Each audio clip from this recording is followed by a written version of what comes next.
growing up as a Nigerian, I can say that I grew up in a decent household, not rich, but good enough to have food on the table and clothes to wear. My first introduction to what injustice meant was being asked to go do the dishes while my younger brother was allowed to play football or watch TV. Or situations where I was asked to leave the bigger portion of food for my younger sibling just because he said he was hungry and I was the bigger sister. I mean, injustice to me was that I had to be the bigger person. And no, I didn't like that. I decided to become a lawyer because I thought that someday I would be in a position to seek justice for a wrong done to my family while I was younger.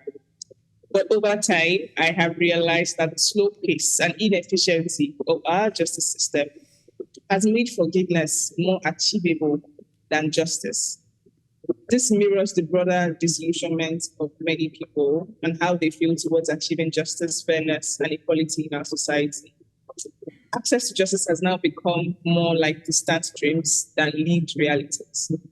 As I've grown older, I've become more aware of the different forms of injustice that people around me are facing, locally in my country, Nigeria, and even globally.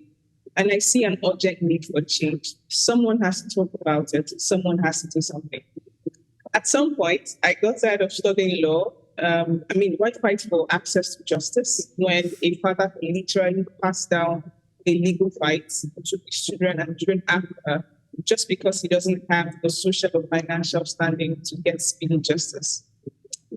For me as a Nigerian, one pivotal event that still echoes in my mind is the NSAS protests in Nigeria in 2020.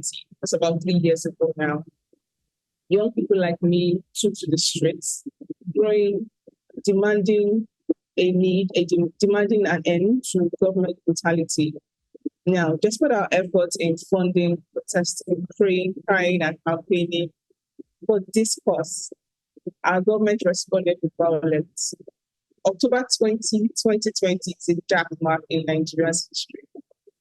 All these experiences have fueled both my anger and passion for access to justice.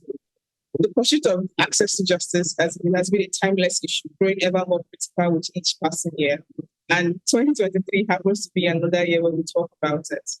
But I think I'm happy that these conversations are becoming more meaningful and action-driven, which I think signifies some progress. I'm currently 28, and I hope that by the time I'm 30, 40 years of age, the world has moved from just talking about people-centered justice or access to justice to enjoying the benefits of people-centered justice. And this is why right now, and I think for more years to come, the topic of access to justice will be important. Thank you.